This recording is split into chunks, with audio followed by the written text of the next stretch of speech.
Okay, so the Manchester Arndale has already replaced the lifts from the street level to the food court with Rubax generic lifts. They used to be Kone.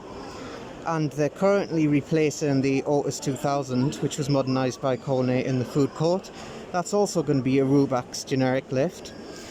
But worst of all, in December, at their busiest time of year, they're replacing these really nice glass Thyssenkrupp lifts with a Rubax generic lift. This is very disappointing.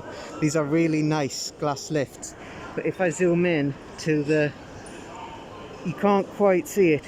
I can promise you it says Rubax on the top of that notice in front of the lift on the ground floor. It's Rubax that are replacing these really nice glass lifts with a generic lift. This is very disappointing at the Manchester Arndale Centre. Let's see. No, I can't zoom in further than that. But very disappointed, these nice lifts are being replaced with a Rubax generic.